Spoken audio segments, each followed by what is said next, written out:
এই যে মেশিনটা দেখতে পাচ্ছেন, এই মেশিনে কোনো রকম প্রবলেম নেই। মেশিনের একটাই প্রবলেম, ঠান্ডা হাওয়া কম ফেলছে। সো চলুন মেশিনে কী প্রবলেম আছে দেখে নিচ্ছি। এটা শীতকালের কিছুদিন, মানে শীতকাল পড়ছে তখন এর একটা সার্ভিস। সো এতদিন পরে দিচ্ছি। সো এই যে দেখতে পাচ্ছেন মেশিনটা আমি ভেতর দিয়ে দেখে নিলাম। ভেতরে ঠান্ডা একদমই কমই আসছে। আর এই যে দেখতে পাচ্ছেন আউটডোরের অবস্থা। এটা যেহেতু রাস্তার একদম মেন রাস্তা, সেই মেন রাস্তার উপরে, হাই রোডের উপরে এই বাড়িটা। সো মেশিনে তো নোংরা হবেই, কিছু করার নেই। ওই যে পেছনে দেখতে পাচ্ছেন হাই রোড। সো এই মেশিনের খুবই আউটডোরের খুবই খারাপ অবস্থা। আর এই যে দেখতে পাচ্ছেন ব্লোয়ারের অবস্থাও মোটামুটি খুবই খারাপ। সো চলুন মেশিনের ভেতরে এবার চেক করে দেখি। এই যে দেখতে পাচ্ছেন, এই দেখুন ফিল্টার একদম পুরো ব্লক হয়ে গেছে, পুরো চোখ হয়ে রয়েছে।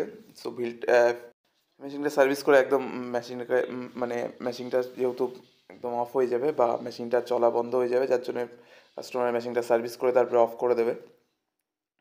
বা সিজন শেষ বলে মেশিনটাকে অফ করার আগে যে সার্ভিস করতে হয় সেই সার্ভিসটা আমি করতে চলে এসেছি।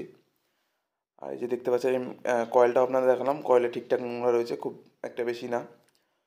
সো এই দেখুন, আমি ফার্স্টেই কভারগুলো খুলে নিচ্ছি। আর এটা আশা করছি দেখে নিয়েছেন কী কোম্পানির মেশিন আছে। আর এই যে দেখতে পাচ্ছেন আমি কাস্টমারের সাথে কথা বলছি আর কাজ করছি। সো এই দেখতে পাচ্ছেন আমি যতটা ভালোভাবে সম্ভব আমি কাজ করার চেষ্টা করি।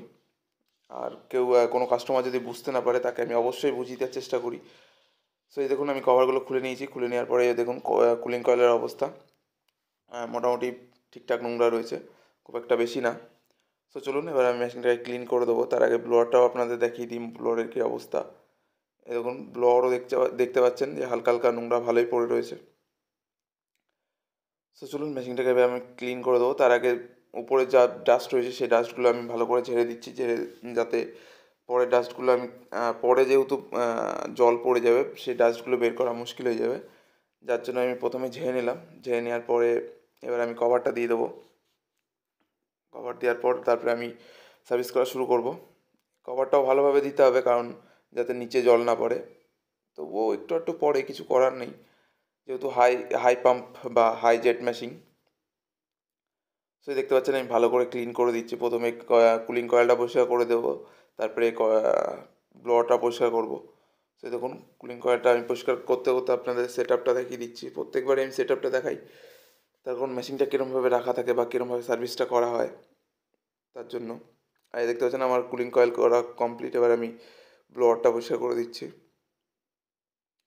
এখন ব্লোয়ারটা আমি ভালো করে যতটা সম্ভব আমার দ্বারা আমি চেষ্টা করি যতটা নিট অ্যান্ড ক্লিনভাবে কাজ করা যায়। আর এই দেখুন আমি ব্লোয়ার আর কুলিং কয়েল পরিষ্কার করা কমপ্লিট। এবার আপনাদের দেখিয়ে দিচ্ছি, দেখুন কুলিং কয়েল একদম নিট অ্যান্ড ক্লিন।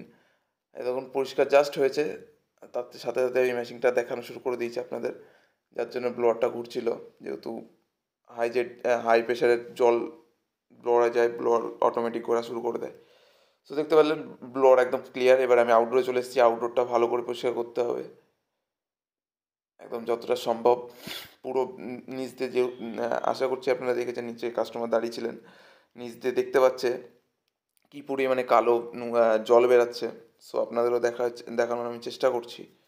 আমার খেয়াল নেই আমি নিচের ভিডিওটা করেছিলাম কি না। সো সো এই দেখতে পাচ্ছেন আমি পুরো ভালোভাবে নিচের ভিডিওটা আমি করতে মনে নেই।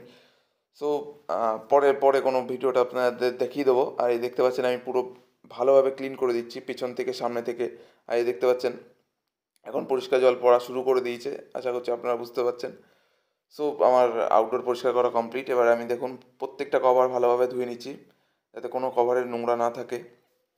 দেখুন প্রথমে মেন কভার ধুয়ে নিলাম, এবার আমি ফ্রন্ট কভারটা ধুচ্ছি। এবার আমি ফ্লিপারটা ধুয়ে নিচ্ছি। আর এবার লাস্ট যেটা একদমই চোখ চোখ হয়েছিল সেটা হলো এই ফিল্টারটা। এই ফিল্টারটা আমি ভালো করে ধুয়ে নিচ্ছি, যাতে কোনো রকম, এই দেখুন প্রত্যেকটা কভার আমার ভালো করে ধোয়া হয়ে গেছে। চলুন এবার আমি ভেতরে চলে এসেছি। ভেতরে আসার পর এবার আমি উপরে কভারটা সরিয়ে দেখিয়ে দিচ্ছি আপনাদের যে পরিষ্কারটা আরও আলোর ভিতর পরিষ্কার কীরকম হয়েছে। সো আগেও দেখতে পেরেছেন সেম পরিষ্কার, একদম নিট অ্যান্ড ক্লিন, একদম ভালোই চকচক করছে, আশা করছি আপনারা বুঝতে পারছেন। দেখুন ব্লোয়ারও একদম চকচক করছে নতুনের মতো। সো চলুন এবার মেশিনটাকে আমি প্যাক করে দেবো। প্যাক করে একদম মেশিনটাকে চালিয়ে আপনাদের দেখিয়ে দিচ্ছি। মেশিনটা আমি চালিয়ে দিয়েছি ফার্স্টে, যেহেতু কাস্টমার বলছিল একটু জলের প্রবলেমও ছিল, তার জন্য আমি মেশিনটা চালিয়ে তারপরে কভারগুলো লাগিয়ে দিচ্ছি, যাতে জলের প্রবলেম যদি হয় তাহলে আমার সামনে পড়ে যায়, পড়ে গেলে আমি তখন আবার ঠিক করে দিতে পারবো। সো তার জন্য আমি মেশিনটা আগে চালিয়ে দিয়েছিলাম। সো চালিয়েও মেশিনে কভার লাগানো যায়। যারা অভিজ্ঞ বা যারা পুরনো টেকনিশিয়ান তারা অবশ্যই পারবেন। যারা নতুন তারা এই জিনিসটা করতে যাবেন না, তাতে অন্য অনেক রকম রিস্ক হতে পারে। যেহেতু এটা জল দিয়ে সার্ভিস করা হয়েছে, সো অনেক রকম প্রবলেম হতেই পারে। সো দেখুন মেশিনটা একদম ফার্স্ট ক্লাস রেডি হয়ে গেছে, মেশিনে আর কোনো রকম প্রবলেম হচ্ছে না। মেশিন এখন ফার্স্ট ক্লাস ঠান্ডা হাওয়া ফেলছে, যে আমি হাত দিয়ে চেক করে নিচ্ছি। সো চলুন বাইরে আবার আউটডোর আপনাদের একটু দেখিয়ে দিই। দেখুন নিচ থেকে উপর অব্দি আপনাদের দেখিয়ে দিচ্ছি আউটডোর। আমি উপরে উঠে গেলাম, প্রথমে নিচ দিয়ে দেখাচ্ছিলাম যেহেতু ভালোভাবে দেখা যাচ্ছিল না, যার জন্য আমি উপরে উঠে আপনাদের আউটডোরটা ভালো করে দেখাচ্ছি। দেখুন আগে কন্ডেন্সারের অবস্থা দেখলেন, এবারও নেক্সট টাইম আপনাদের দেখালাম নিট অ্যান্ড ক্লিন হয়ে গেছে, মেশিন একদম ready. So thank you for watching.